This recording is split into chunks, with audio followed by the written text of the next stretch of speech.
Penguin Random House Audio presents The Giver of Stars by Jojo Moyes. Read for you by Julia Whelan. To Barbara Napier, who gave me stars when I needed them. And to librarians everywhere. Prologue. December 20th, 1937. Listen.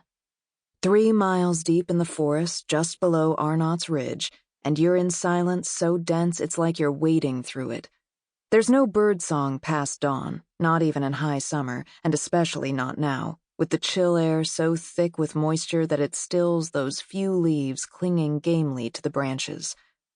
Among the oak and hickory, nothing stirs. Wild animals are deep underground, soft pelts intertwined in narrow caves or hollowed-out trunks. The snow is so deep the mule's legs disappear up to his hocks, and every few strides he staggers and snorts suspiciously, checking for loose flints and holes under the endless white. Only the narrow creek below moves confidently, its clear water murmuring and bubbling over the stony bed, headed down toward an endpoint nobody around here has ever seen. Marjorie O'Hare tests her toes inside her boots, but feeling went a long time back, and she winces at the thought of how they're going to hurt when they warm up again. 3 pairs of wool stockings, and in this weather you might as well go bare-legged. She strokes the big mule's neck, brushing off the crystals forming on his dense coat with her heavy men's gloves. "Extra food for you tonight, Charlie boy," she says, and watches as his huge ears flick back. She shifts, adjusting the saddlebags, making sure the mule is balanced as they pick their way down toward the creek. "Hot molasses in your supper. Might even have some myself." 4 more miles, she thinks, wishing she had eaten more breakfast. Past the Indian escarpment, up the yellow pine track, 2 more hollers and old Nancy will appear, singing hymns as she always does, her clear, strong voice echoing through the forest as she walks, arms swinging like a child's to meet her. "You don't have to walk 5 miles to meet me," she tells the woman every fortnight. "That's our job. That's why we're on horseback." "Oh, you girls do enough." She knows the real reason. Nancy, like her bedbound sister Jean, back in the tiny log cabin at Red Lick, cannot countenance even a chance that she will miss the next tranche of stories. She's 64 years old with 3 good teeth and a sucker for a handsome cowboy. "That Mac McGuire, he makes my heart flutter like a clean sheet on a long line." She clasps her hands and lifts her eyes to heaven. "The way Archer writes him, well, it's like he steps right out of the pages in that book and swings me onto his horse with him." She leans forward conspiratorially. "Ain't just that horse I'd be happy riding. My husband said I had quite the seat when I was a girl." "I don't doubt it, Nancy," she responds every time, and the woman bursts out laughing, slapping her thighs like this is the first time she's said it. A twig cracks, and Charlie's ears flick. Ears that size he can probably hear halfway to Louisville. "This way, boy," she says, guiding him away from a rocky outcrop. "You'll hear her in a minute." "Going somewhere?" Marjorie's head snaps around. He is staggering slightly, but his gaze is level and direct. His rifle, she sees, is cocked, and he carries it, like a fool, with his finger on the trigger. "So you'll look at me now, will you, Marjorie?" She keeps her voice steady, her mind racing. "I see you, Clem McCullough." "I see you, Clem McCullough." He spits as he repeats it, like a nasty child in a schoolyard. His hair stands up on one side like he slept on it. "You see me while you're looking down that nose of yours. You see me like you see dirt on your shoe, like you're something special." She has never been afraid of much, but she is familiar enough with these mountain men to know not to pick a fight with a drunk, especially one bearing a loaded gun. She conducts a swift mental list of people she may have offended.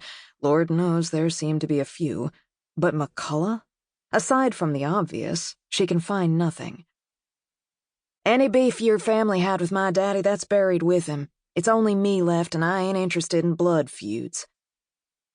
McCullough is directly in her path now, his legs braced in the snow, his fingers still on the trigger.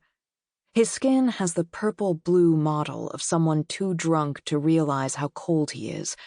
Probably too drunk to hit straight, but it's not a chance she wants to take. She adjusts her weight, slowing the mule. Her gaze slides sideways.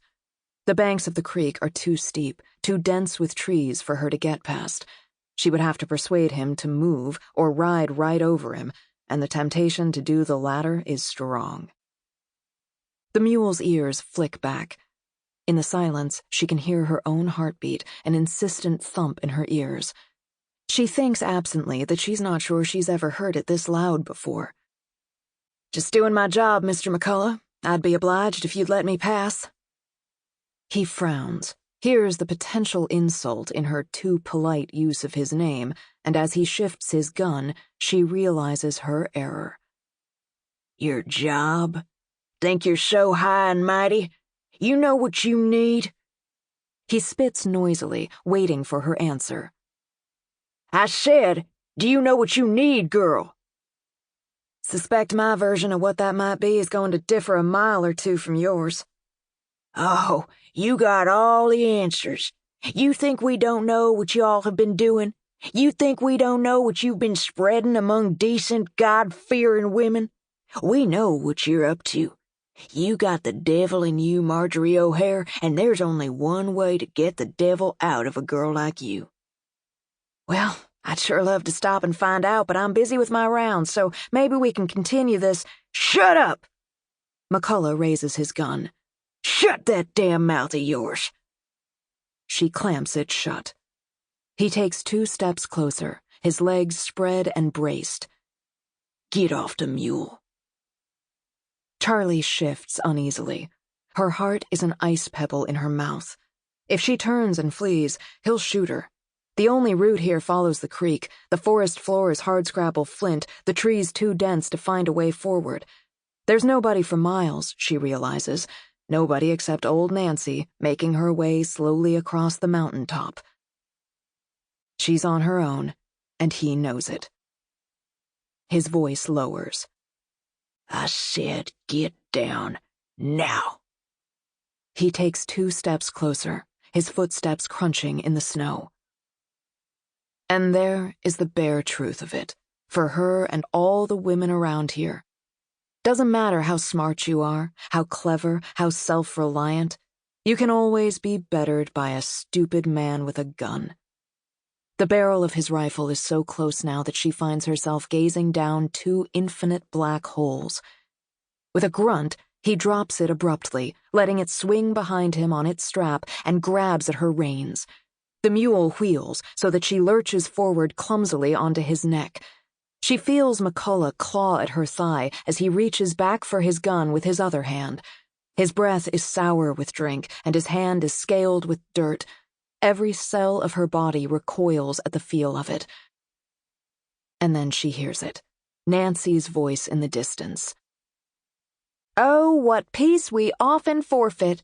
Oh, what needless pain we bear!" His head lifts.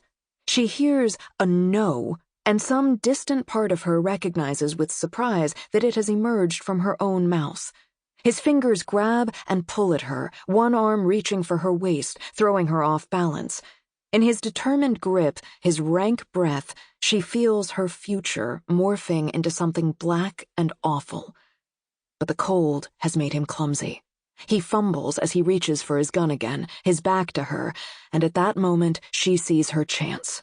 She reaches behind into her saddlebag with her left hand, and as he turns his head, she drops the reins, grabs the other corner with her right fist, and swings the heavy book as hard as she can, smack into his face. His gun goes off, the sound a 3-dimensional crack ricocheting off the trees, and she hears the singing briefly silenced, the birds rising into the sky, a shimmering black cloud of flapping wings. As McCullough Sample complete. Ready to continue?